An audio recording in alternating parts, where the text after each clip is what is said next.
Everyone,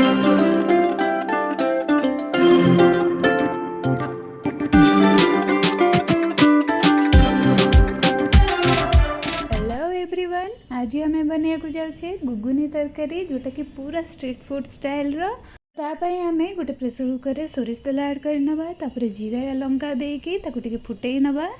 तो आप चाहिए बेसी लंका नहीं पारे, तो मुझे कम लंका नहीं कारण छोट छुआ खाइबे। तो तापर ये कटाई पियाज ऐड कर देची। तो ताको टिके आम भल भाव भाजी नवा, पूरा पोड़ी दबानी, नॉर्मल भाजीबा। तो नॉर्मल भाजी सारापर से हलदी गुंड, टिके लंका गुंड, मुझे कश्मीर लंका गुंड नहीं। तो आप चाहिए राग वाला लंका गुंड नहीं पारे। तापर मुझे तेजपत्र ऐड कर नहीं, तेजपत्र फास्ट मुझे ऐड करवा भूली जाइली। तो यहाँ आम फास्ट ऐड करदे। तापर अदा रसुण छेचा देकी भल भाव भाजी नवा।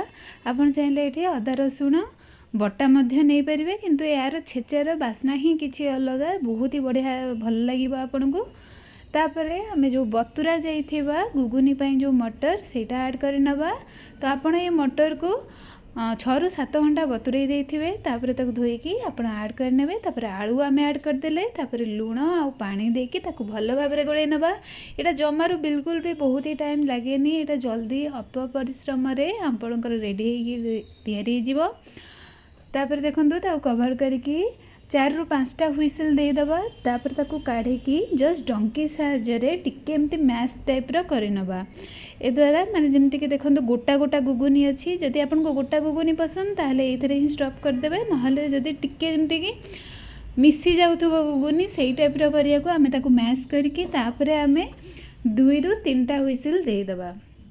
तो 2 ରୁ 3टा हुइसिल देला परे देखंतु पूरा मैश हो जाइछि, पूरा बहुत ही भल भाव में सीझी जाइए गुगुनीटा। तो यहाँ आमर रेडी हो जाइए।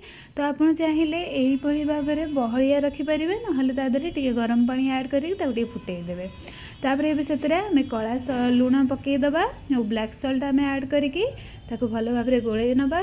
ब्लैक सल्ट आप निश्चिंत पकेबे, तार फ्लेवर बहुत ही भल लगे, पूरा स्ट्रीट स्टाइल बास्ना आसे।